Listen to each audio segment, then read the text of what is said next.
তো ফাইনালি আমি যেই ভিডিওটা করছি, চা কি, চা একটা অনুভূতি, এবং এইখানে পুরোপুরি দেখা যাচ্ছে যে আনন্দে চা, কষ্টে চা, আগে চা, টেনশানের চা, রাগে চা, ঢেউয়ে চা, ব্রেকআপের চা, চায়ের পরে চা।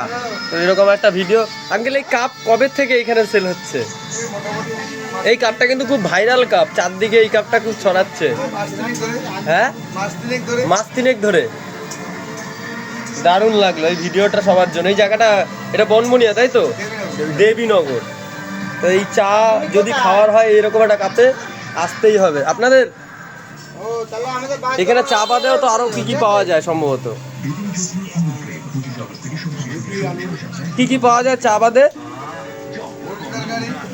রুটি তরকারি, আর কি কি পাওয়া যায়?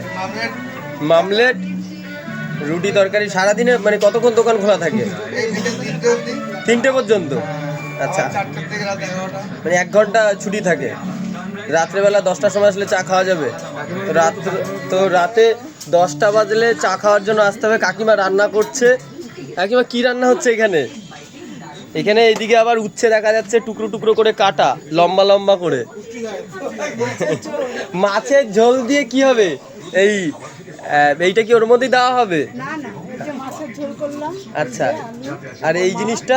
এটা আলাদা ভাজা হবে। এইটা কিসের রেসিপি? এমনি ভাজবো, উচ্ছে ভাজবো। আচ্ছা, কাকিমা মাছের এরকম। আচ্ছা, আপনারা তো এইমাত্র কিছু খেলেন নাকি? খুব ভালো অপূর্ব। কোন জিনিসটা অপূর্ব লাগলো? ওনার রুটি তরকারি আর চা। আচ্ছা, চায়ের জন্যই আমরা এখানে আসি সবসময়। আচ্ছা, চা চা খাচ্ছেন। ওই কাপটা একটু কি লেখা আছে দেখি, একটু দেখি।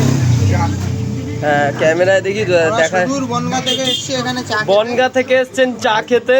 হ্যাঁ,